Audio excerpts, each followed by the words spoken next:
Hey everybody, it's Innovision. There's so much speculation around the pricing of Valve's Steam machine. Prices are speculated anywhere between $650 to $1,000. And to be honest, the prices of DRAM aren't going to make the price of this console any better. That's why I set out to make the least expensive Steam machine on the entire internet, and it's right here. Unlike other channels and videos out there that make the claim that they're running SteamOS on inexpensive hardware, they are in fact running other Linux-based gaming distros like Bazi OS or CachyOS.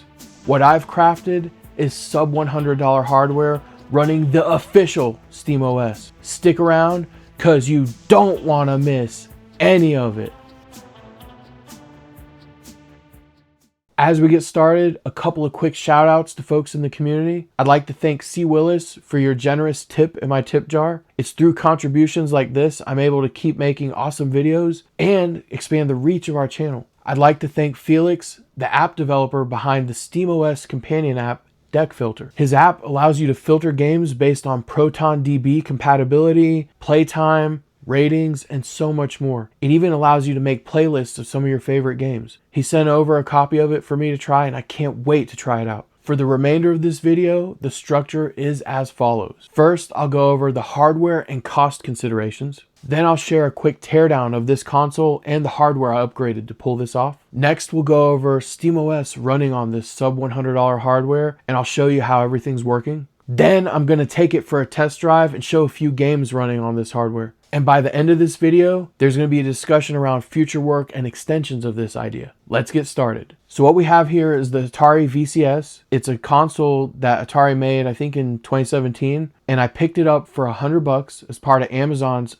Black Friday and Cyber Monday deals. Even without being able to run SteamOS on this, it's a great value because you get the console, all the required cables, and you get two controllers. One is in the style in the OG Atari joystick, and you've got an Xbox style controller. I have some footage later in the video where I started looking at the file system and learned that this is running a Linux-based operating system already right out of the box. Even before I picked this up, I was already eyeing inexpensive hardware that would have an AMD iGPU. Specifically so I can use the generic Radeon driver that's bundled in the Linux kernel. This is using the Vega iGPU that is the predecessor to the iGPU that we see in devices like the Legion Go and the ROG Ally and the Steam Deck. And so I knew that if I could find a device that had this particular hardware in it, it would be compatible with the Linux kernel, it'd be compatible with the Mesa Radeon driver, and I should be able to get everything up and running. Just to be clear here, SteamOS is not compatible with this hardware right out of the box, but I knew if the kernel would boot, we'd be in good shape. SteamOS has a restriction that your computer or device must have an NVMe SSD. So I hacked the SteamOS installer to take away all these checks to make it be installable on this hardware. One of the first things I did after unboxing this unit was take it apart. I love this vintage style walnut colored front decoration here with the Atari logo, and when you power it up, this is going to light up. Taking a quick peek at the back of the device, we've got two USB 3.0 ports, an HDMI port, gigabit Ethernet port, and hookup for our power. On the two sides here, we've got these mesh windows that allow the console to breathe, and it's also got a fan. We'll just start by flipping the console upside down and removing these little rubberized feet. With our rubber feet removed, we can go ahead and start removing our screws holding the bottom plate together. A star-shaped screw bit.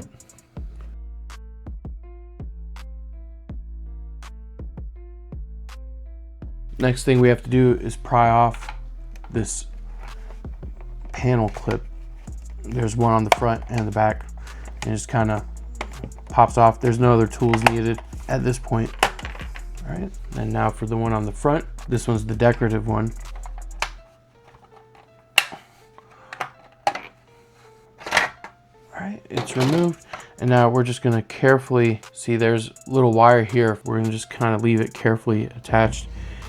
You can actually remove the whole main board here, and underneath it there's another M2. It's actually the primary slot along with slots for memory. So this takes laptop memory, DDR4 memory, but I did add this extra 120 gig M.2 SATA SSD. It's not very fast. It has the same performance characteristics of a SATA 3 drive, and so we're just talking about a few hundred megabytes per second, but it's a nice way to upgrade our storage. And so that's one of the things I really like about the design of this unit. You can keep the main SSD underneath installed and not have to mess with it, and you can actually switch which slot you're booting off of. I left my Atari VCS operating system intact, and everything I'm doing experimenting wise is on this one. For what I'm doing here today, this is purely a software experiment. I'm not looking at modding the hardware. In fact, all the mods are going to be handled software wise.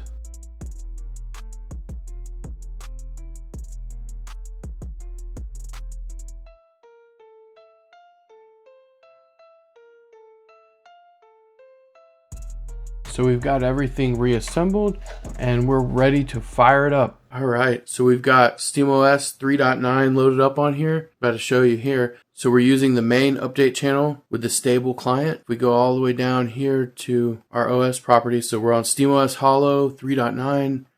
We're using the DEC client. We're using the latest kernel.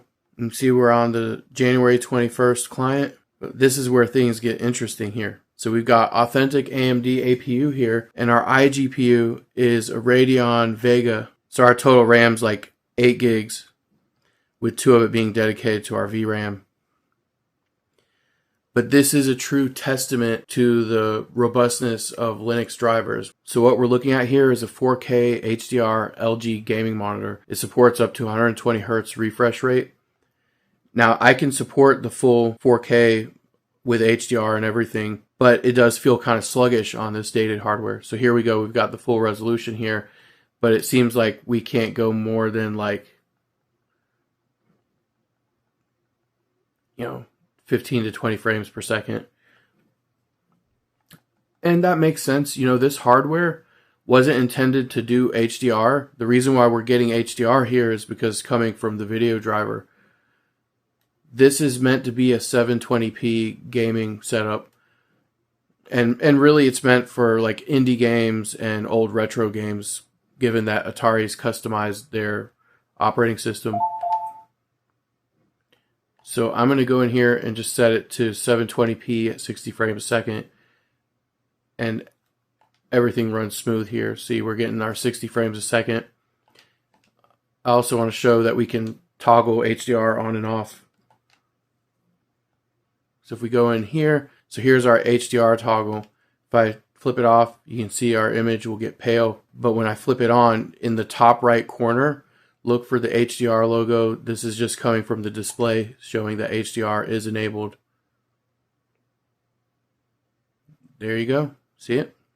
When this hardware launched in 2021, it was targeting the 720p gaming segment. It has graphics that are akin to like a PlayStation 3. Now let's check out some gameplay. First, I'm going to pick a game that should be easy to run. Here we have Cuphead. So we're running at 720p, 60 FPS. And you'll notice in the top left corner, our game scope heads-up display is not showing the CPU temperature, the wattage, and things like that. That's kind of expected because it's not supported. All right, so let's just take a look at how smooth the gameplay will be and our frame rates here. Pay no attention to how I play the game. This is a hard game. All right, so look at that. We got 60 frames a second. We got a smooth frame time latency graph there. 720p. HDR is enabled. While this game doesn't support HDR, if it did, we'd see it being activated.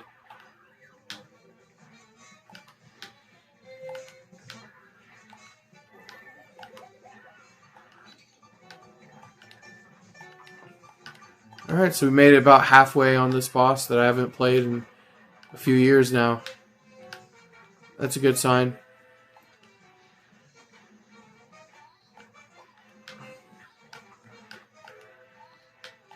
Oh. Let's take a look at Oblivion. So depending on the game, the load times can be high.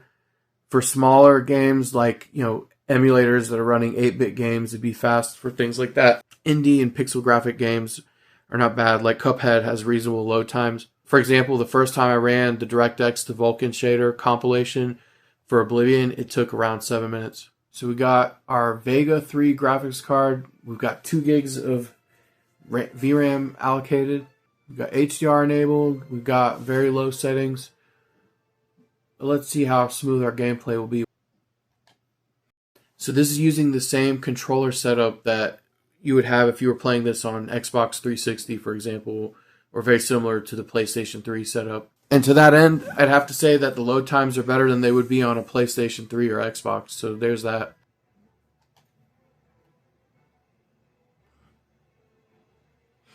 Eventually I'm going to take this and make it a MU deck setup.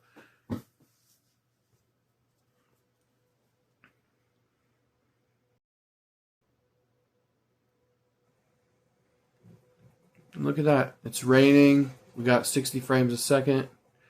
I'm riding on a horse. I'm still at the very beginning part of the game in this game save. This video on my phone doesn't do it justice here. It gives it kind of a blue tint. The colors actually look great in real life. Now let's take a look at Shredder's Revenge. This is one of my personal favorite multiplayer games, especially with the family. If you haven't seen it yet, I have a couple unboxing videos of this game for different special edition bundles of it. I'll link them in the description of this video. It's definitely worth checking those out. Wow, look at that. That looks incredible.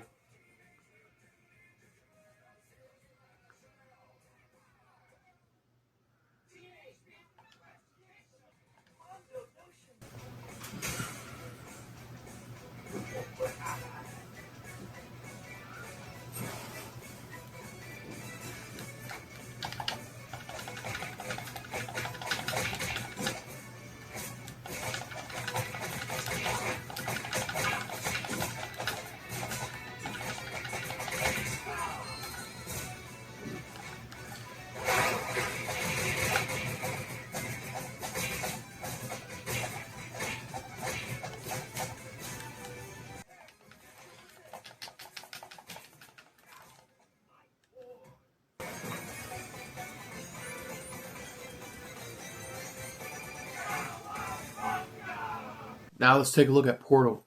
So this one's pretty interesting because it's not a very difficult to run game. So we have everything set up on the high preset.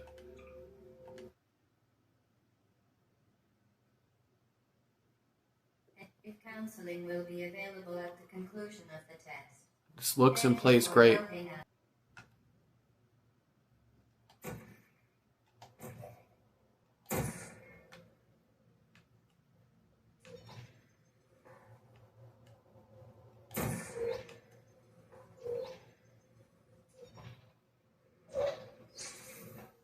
Haha.